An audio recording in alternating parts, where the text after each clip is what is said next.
A multi-stakeholder national dialogue on preventing terrorism financing and violent extremism has called for a collective and citizen-driven approach to tackle the growing menace.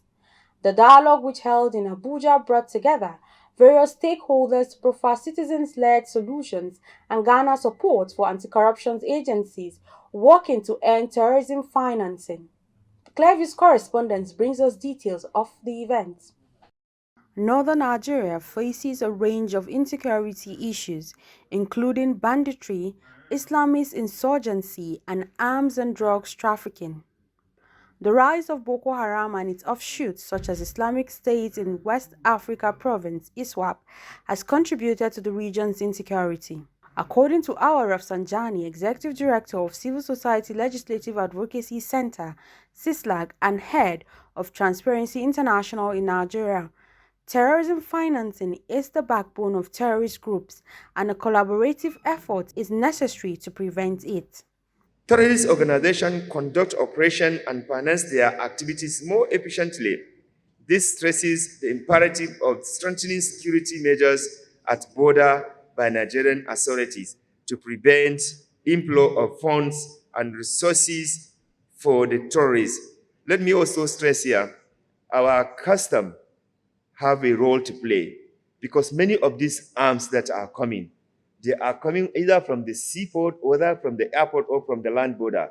So which means that we need to, government agencies need to cooperate, need to coordinate, need to support one another with the information to defeat these people that are coming to make life difficult for Nigerians. Stakeholders at the event emphasized the need for a multi-stakeholder approach to combat the menace of violent extremism.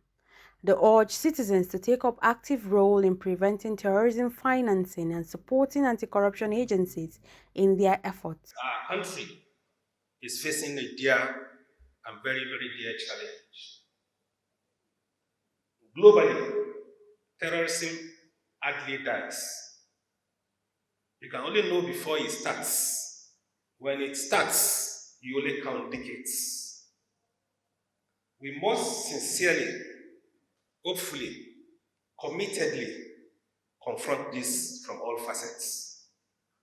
I'm not talking about just the kinetic approach with the military efforts. We must look at every soft approach in addressing this.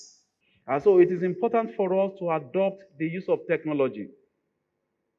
Because I was comparing notes with an assistant director in the FBI, a friend of mine. And he said, look, my brother, from our system in US, FBI, he said, look, we can track every dollar printed anywhere in the world. I said, wow. And so that is what we are also going into, to see how we can adopt technology to be able to track every naira. So some of these terrorists are funded, by the money made within the system. People go into banditry. People pay ransom, and they go and give them the money. And the same money will shock you, come back, find its way into the system. The consequences of terrorism have led to increased poverty rates, arms and drugs trafficking, regional insecurity, and above all, hunger in the land as farmers are not able to attend to their farms. The proliferation of weaponry has amplified conflict and poses significant challenges to peace and stability efforts.